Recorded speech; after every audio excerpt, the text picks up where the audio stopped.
አሁን እኔ ቸርች እንትን ነው ቃሊዮት ቤተክርስቲያን ነው ኢትዮጵያ ሆኜ እንትን ነበርኩት ማለት ነው። ፊት ያው የተጠመቁት በነገራችን ላይ ትንሽ ሆኜ በልጅነቴ ነው። ከዛ ያው በአብ በወልድ በመንፈስ ቅዱስ ምናምን ተብዬ ነው የተጠመቁት ማለት ነው።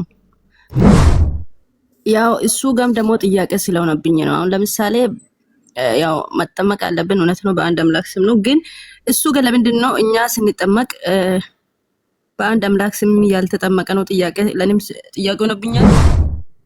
ያው አሁን ደግሞ ትምህርትንም እየሰማው እየተመርኩ ያለው ከናንተም ደግሞ እንደዚህ ላይፍ ላይ በምትገቡ ሰዓት በሚሰበበት ሰዓት ከዛ በፊት ያለውበትና አሁን ያለበት ትንሽ ግራ ስለገባኝ ነውና ይቅርታ ያደረጋችሁ አስረዱኝ ማለት። እሺ ፓስተር በጣም አመሰግናለሁ። እዚህ ውስጥ ያላችሁ ሁላችሁም እንግዲህ እግዚአብሔር ጸጋውን ያብዛላችሁ። በጣም ደስ ትላላችሁ። ሌሎችም ደግሞ ያው እዚህ መጣችሁ ተምራችሁ ተረዳችሁ ያለው ነገር ብታወሩ ይሻላል ብዬ አስባለሁ። ያው ብዙዎች ፎቶ ምናምን ከሚዘቀዝቁ ይልቅ እዚህ ጋር ያለው ነገር ጠይቃችሁ ተረዳችሁ፣ እናንተን ጥያቄ ካለ እነሱ ጋር ካለው ጠይቃችሁ ብትረዱ ነው የሚሻለው። ፎቶ ምናምን መዘቅዘቅ እውነቱን ወይም አወጣም ለማለት ኃይል ነው እና ተባረኩልኝ። አመሰግናለሁ።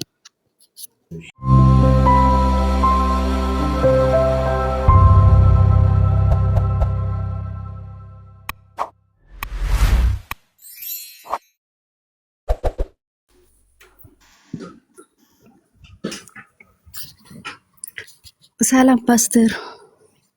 ሄሎ እና እድሉን ስለሰጣችሁ በጣም አመሰግናለሁ። ትምህርቱንም ያው እየተከታተልኩ ነበረ። በጣም ደስ የሚል ትምህርት ነው። ያው ለኔም ቦታ ጥያቄ ስለሆነብኝ ትንሽ ብታስረዱኝ ከይቅርታ ጋር። ማቴዎስ ወንጌል ማለት ነው። ማቴዎስ የተኛ ያውን ከላይ እዚህ ያለው ጥቅሱ ከላይ ያስቀመጣችሁትን ማለት ነው። እሱንማ እየጠየቀን ያለ ነው። አንቺ ኢየሱስ እግዚአብሔር ነው ብለሽ ታምኛለሽ? እኔ የሚያምነው ያው አንድ አምላክን ነው የሚያምነው። ከሱ ሌላ ያው ሰማይ ምድሩን የፈጠረ አንድ አምላክ ነው ብዬ ነው የሚያምነው እኔ በውስጤ ማለት ነው። ግን እኔ ከዚህ በፊት ያው የተጠመቁት በነገራችን ላይ ትንሽ ሆኜ በልጅነቴ ነው። ከዛ ያው በአብ በወልድ በመንፈስ ቅዱስ ምናምን ተብዬ ነው የተጠመቁት ማለት ነው።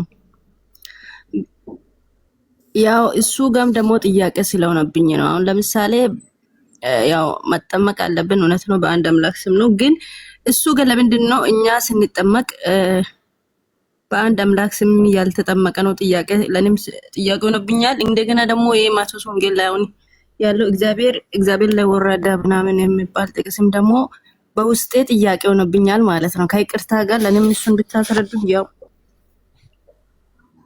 ኦኬ፣ የት አካባቢ ነው የምትኖሪው? እኔ አሁን ያለሁት ዱባይ ነው። ኦኬ ኦኬ። የሚቀርብሽ አሁን ለቸርች ምናምን ለማድረግ የሚቀርብሽ የት ነው?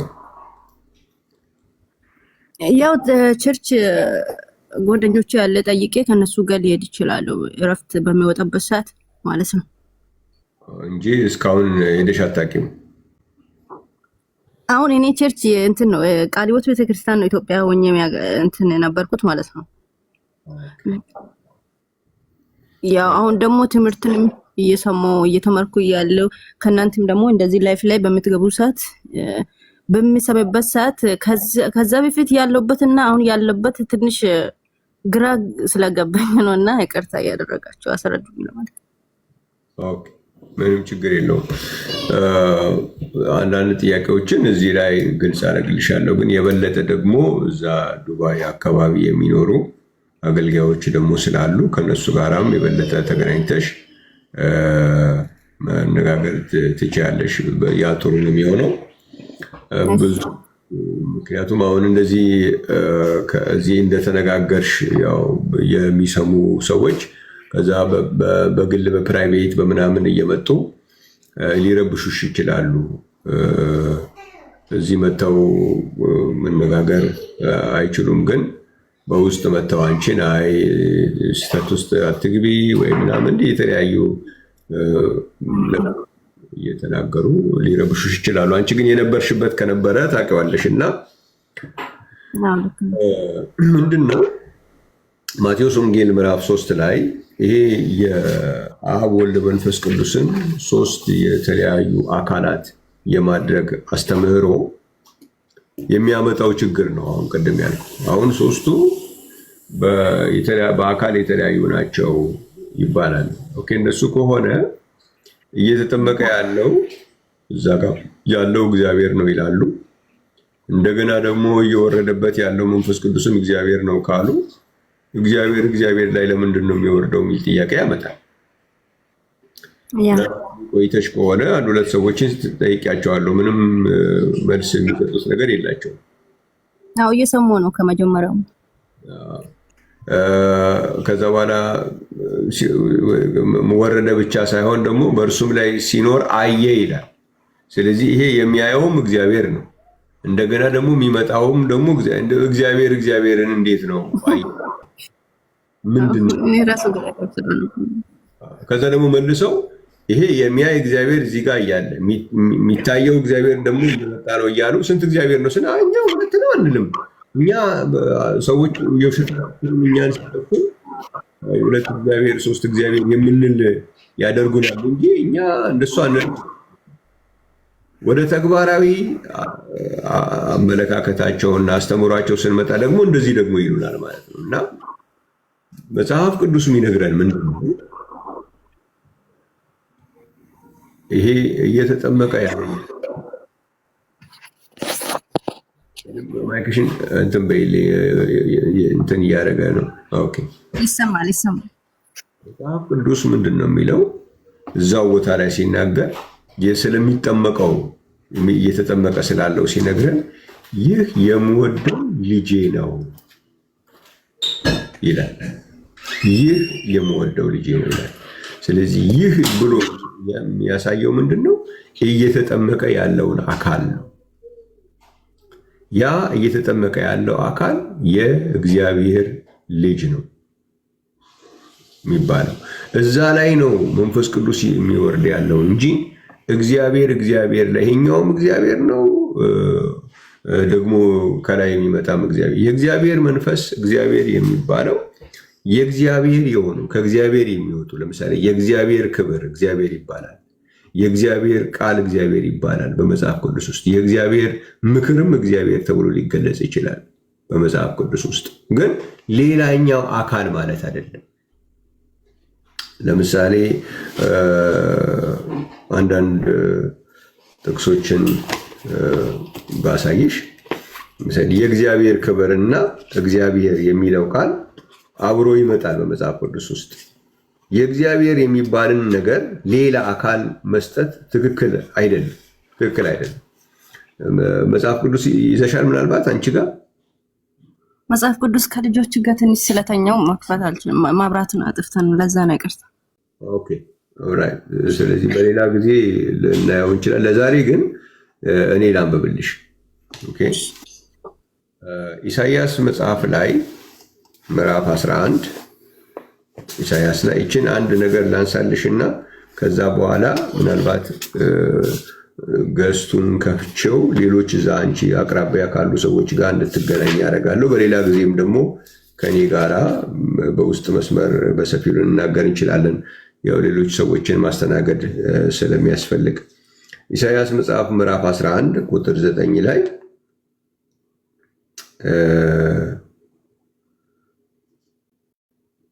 ምን ይላል?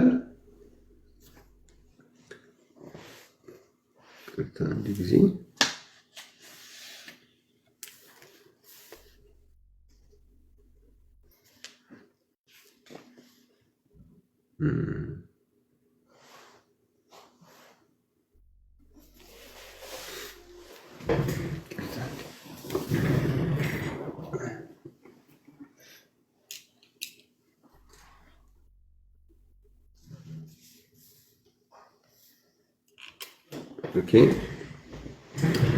እንደዚህ ይላል፣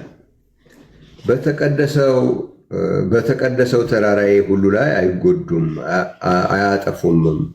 ውሃ ባህርን እንደሚከድን ምድር እግዚአብሔርን በማወቅ ትሞላለች ይላል።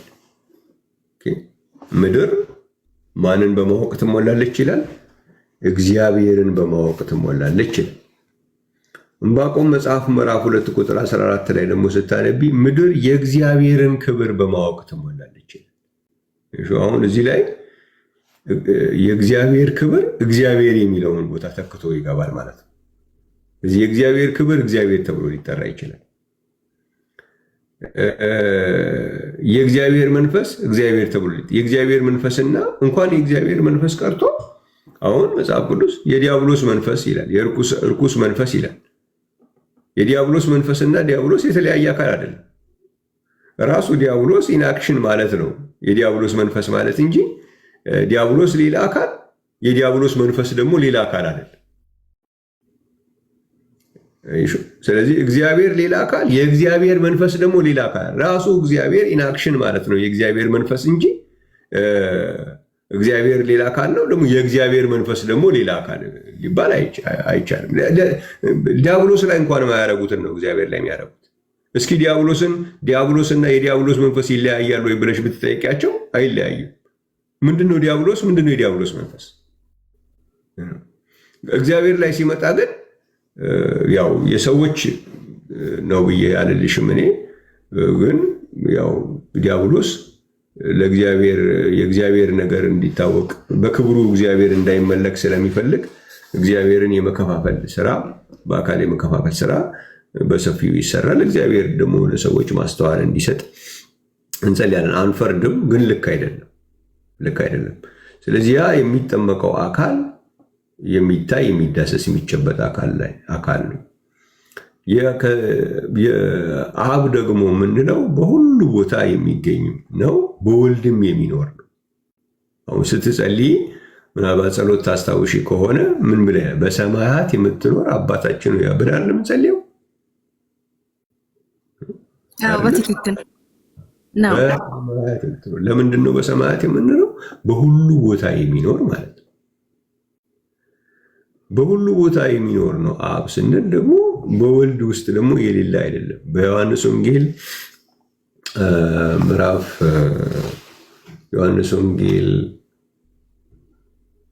ምዕራፍ 14 ላይ ቁጥር 10 ላይ ባነብልሽ ምን ይላል? እችን ብቻ ላንብብና ጊዜውን ሌሎች መስጠት ይኖርብኛል። እዚህ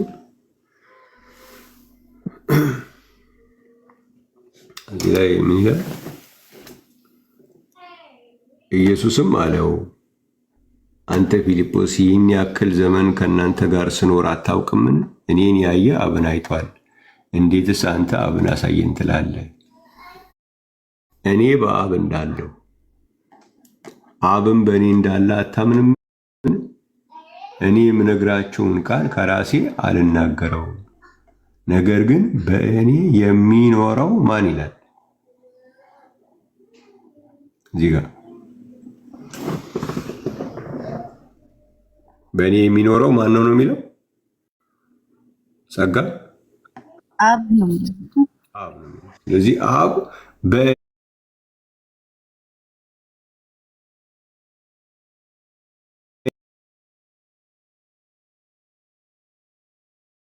የአብና ወልድ የተለያየ አካል ሳይሆን የተለያየ አሰራር ነው መጽሐፍ ቅዱሳችን የሚነግረን። እዚሁ ላይ ያለው አንድ ጥቅስ ልክፈትልሽና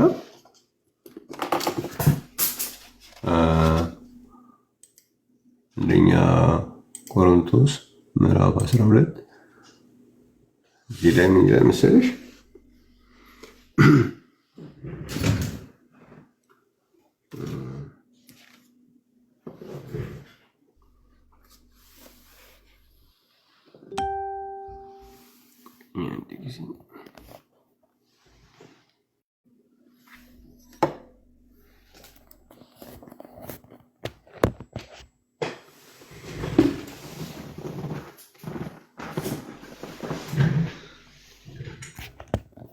እዚህ ላይ ምን ይላል? አሰራር ምንድን ነው ይላል? ልዩ ልዩ ነው ይላል። አሰራርም ልዩ ልዩ ነው፣ ሁሉን በሁሉ የሚያደርግ እግዚአብሔር ግን ስንት ነው ይላል? አንድ ነው። ስለዚህ ልዩ ልዩ የሚሆነው ምኑ ነው? አሰራሩ ነው ያ እንጂ ልዩ ልዩ አካል የለም። እግዚአብሔር ልዩ ልዩ አካል የለውም። ልዩ ልዩ ፐርሰንም አይደለም። እግዚአብሔር አሰራሩ ነው ልዩ ልዩ እንጂ አካሉ አይደለም ልዩ ልዩ። ስለዚህ አሰራሩ ልዩ ልዩ የሆነ አንድ እግዚአብሔር ነው ያለው። ስለዚህ የምንቆጥረው የእግዚአብሔርን አሰራር ነው እንጂ የእግዚአብሔርን አካላት አይደለም የምንቆጥረው። ስለዚህ ያንን እንቆጥራለን ካልን እግዚአብሔርን በአካል ከፍሎ መቁጠር ውስጥ ሲገባ አሁን ቅድም ያልነው አይነት ጥያቄዎች ሲመጡ መልስ የለውም። ስለዚህ አብ በወልድ ይኖራል። አብ ግን በወልድ ውስጥ ብቻ የሚወሰን መንፈስ ስለሆነ ደግሞ በሰማያት የሚኖር ነው እንላለን። ስለዚህ መንፈስ ቅዱስ መጣ ስንል በሰማያት ከሚኖረው በወልድም ከሚኖረው አብ ነው የመጣው እንጂ ከሌላ አካል አይደለም የመጣው። በሰማያት አባታችን በሰማያት ይኖራል ብለናል፣ በወልድም ይኖራል ብለናል። ስለዚህ እግዚአብሔር መንፈስ መጣ ስንል ከማን ነው? ከአብ ነው። የት ከሚኖረው አብ? በሰማያትም ይኖራል ከተባለው እንደገና በወልድም ይኖራል ከተባለው አብ ነው መንፈስ ቅዱስ የመጣው እንጂ ከሌላ አካል ነው የመጣው የሚለው አስተምህሮ በጣም ትክክል አይደለም። ስለዚህ መጠመቅ ያለብን በአንድ አምላክ ስም ነው ብለሻል። ትክክል ነው። ያም ለምንድን ነው ያ የሚሆነው? ምክንያቱ ምንድን ነው? ጌታችን ኢየሱስ ክርስቶስ ጥምቀትን ሲያዝ በአብ በወልድ በመንፈስ ቅዱስ አጥምቆ ብሎ አላዘዘም። በጣም ትልቁ ስህተት እሱ ነው። ሰዎች ጌታ ኢየሱስ እኮ በአብ በወልድ በመንፈስ ቅዱስ አጥምቁ ብሎ አዘዋል ብሎ ነው ብዙ ስህተት ውስጥ ሰዎች እንዲገቡ የሚደረገው። ትክክል አይደለም እንደሱ።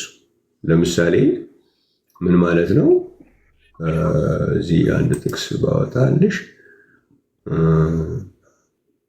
ያዕቆብ መጽሐፍ ላይ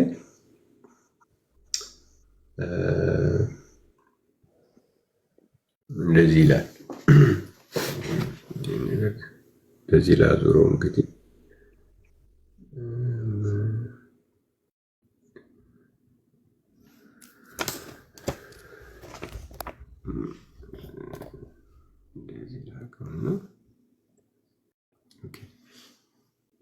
ምን ይላል እዚህ ላይ? ከእናንተ ይላል ከእናንተ የታመመ ማንም ቢኖር የቤተ ክርስቲያን ሽማግሌዎች ወደ እሱ ይጥራ፣ እነሱም እዚህ ጋር ይላል በጌታ ስም እርሱን ዘይት ቀብተው ይጸልዩለት ይላል። በማን ስም ነው የሚጸልዩለት?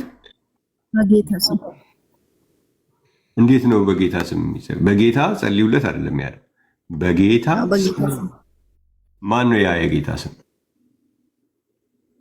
ጌታ ኢየሱስ ራሱ ስም ነው። አሁን ለምሳሌ በጌታ ስም ስንል አሁን ሌላ ስም ሳይሆን ለምሳሌ በጌታ ስም ብለን ስንጸልይ እውነት ነው የታመመ ይፈውሳል። በጌታ ስም አሁን ለምሳሌ እየጸለያን የሌላውን ጌታ እኔ በበኩሌ ያው አንድ ጌታን ስም እየጠራው ነው የሚኖረው እስካሁንም ቢሆን ማለት ነው። ለምን ሰማይ ምድሩን የሚፈጥር አንድ እግዚአብሔር ስለሆነ አሁን ለምሳሌ በጌታ ስም ካለ ጌታ ራሱ ነው ማለት ነው። ስለዚህ ያ ስም ማነው ብለሽ ነው የምትጠሪው አንቺ? ኢየሱስ ብለሽ ስትጠሪ ይፈወሳል አይደለም? መዳን በማንም እንጂ የጌታ ስም ብሎ እያለ ዝም ብለሽ በጌታ በጌታ በጌታ እያልሽ አይደለም የምታደርጊው። ያንን የጌታን ስም መጥራት ያስፈልጋል። ኦኬ። አሁን ማቴዎስ ወንጌል ላይም ሲያዝ በአብ በወልድ በመንፈስ ቅዱስ አጥምቁ አይደለም ያለው። እዚች ጋር አሁን ኢየሱስ የሚለውን ያስፈለገበት ምክንያት ምንድን ነው? ስም ስለሚጠይቅ ነው። እሺ፣ እዚህ ጋር በጌታ ዘይት ቀብታችሁ ጸልዩለት አይደለም የሚለው፣ በጌታ ስም ነው የሚለው።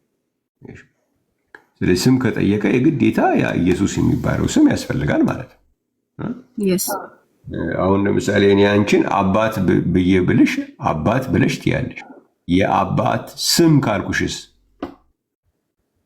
የአባትን ስም የራሴ አባት ስም ነው የምናገረው መቼስ እንጂ መልሰሽ የአባት ስም ስልሽ መልሰሽ የአባት ስም አትይም አይደል? አሁንም ጌታችን ኢየሱስ ሲያዝ ምን ብሎ ያዘዘው? ስም ጨምሮበታል ትእዛዙ ላይ ወይስ ስም ብሎ አብ ወልድ መንፈስ ቅዱስ ብላችሁ አጥምቆ ነው ያለው ብለን እዚህ ማቴዎስ ወንጌል 28 ላይ ይሄ ነው እንግዲህ ልሽ ለምን ይላል እንግዲህ ሂዱና አሕዛብን ሁሉ በአብ በወልድና በመንፈስ ቅዱስ እዚህ ጋር ይታይሻል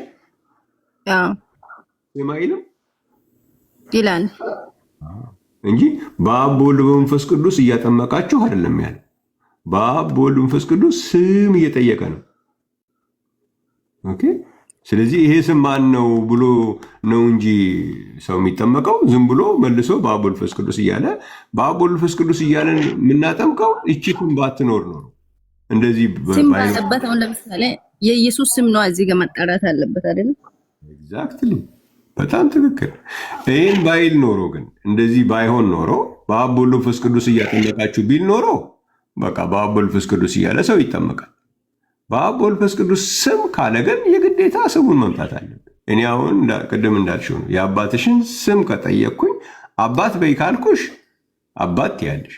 የአባት ስም ከጠየቅኩ ግን የግዴታ ያንን ስም መምጣት አለብሽ። ስለዚህ በዚህ ምክንያት መጽሐፍ ቅዱስ ውስጥ ሐዋርያቶቹ በሙሉ ጌታ ያዘዘው ትእዛዝ ስም የሚጠይቅ ስለሆነ በሙሉ ሰዎች መጽሐፍ ቅዱስ ውስጥ ያሉ ሰዎች የተጠመቁበት ቦታ ሁሉ ብትሄጂ የተጠመቁት ኢየሱስ ኢየሱስ ኢየሱስ እየተባለ ነው የተጠመቁት። ለምን?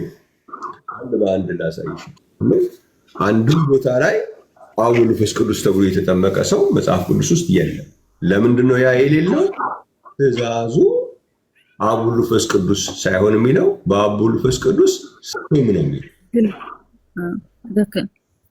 ስም ከጠየቀ ደግሞ የግዴታ ያንን ስም ማናቀው ከሆነ ከሚያውቀውም ተኛውን የአባት ስም ከተጠየቀ ስም ማምጣት አለብን። የልጄ ስም ከተጠየቀ ልጅ በል ካልሽኝ ልጅ እላለሁ። የልጅ ስም ከተጠየቀ ግን የግዴታ ስሙን ነው የምታመጪው። እዚህም ጌታ ኢየሱስ ያላዘዘውን ድርጊት የሚደረገው ግን የኢየሱስን ትእዛዝ ሐዋርያቶቹ ምን እንደሆነ ስላወቁ ስም እያጠየቀ ስለሆነ ጥምቀት የተከናወኑበት ቦታዎች ሁሉ ላይ ስትሄጂ ኢየሱስ የሚባለው ስም እየተጠራ ነው ሰዎች የተጠመቁት። አንድ ቦታ አይደለም፣ ሁለት ቦታ አይደለም፣ በጣም ብዙ ቦታዎች ላይ ማየት ትችያለሽ። ማስታወሻ እስክሪብቶ አለሽ? እስክሪብቶሽ አዘጋጅ።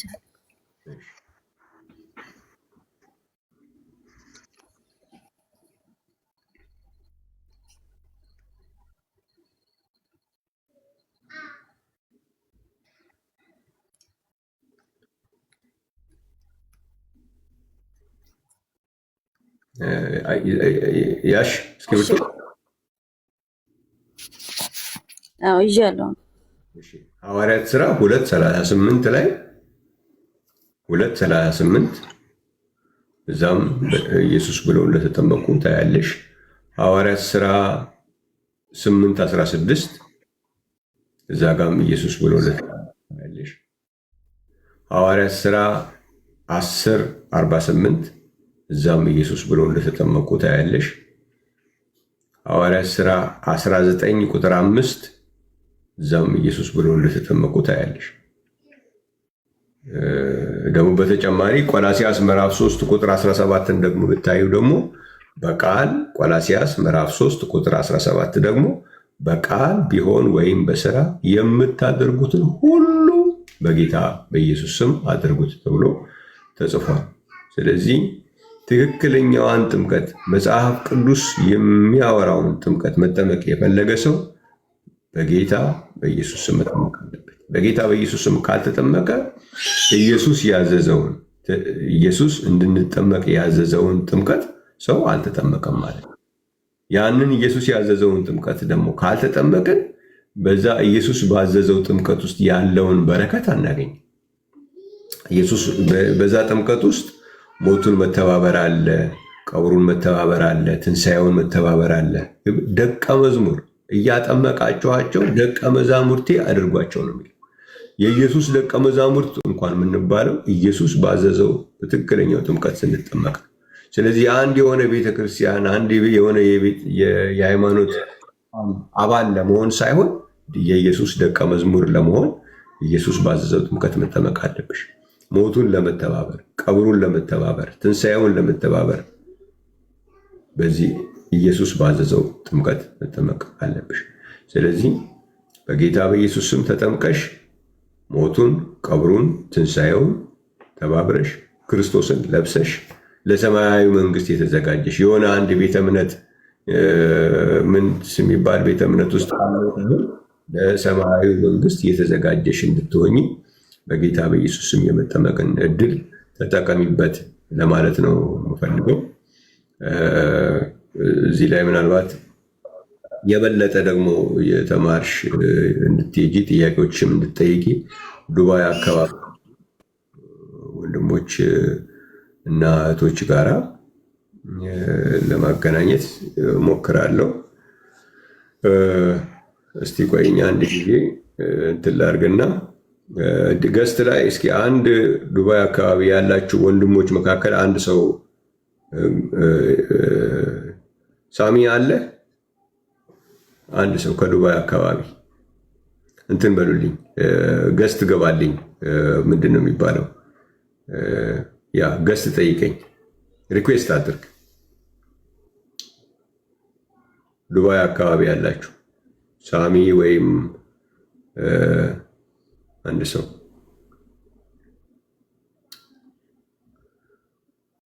ዱባይ አካባቢ ያላችሁ ማን ነው? እስቲ ከዚህ ያላቃችሁም እዚህ ገስት ከገቡት መካከል ዱባይ አካባቢ ያለ ማን እንዳለ የሚያውቅ ሰው አለ?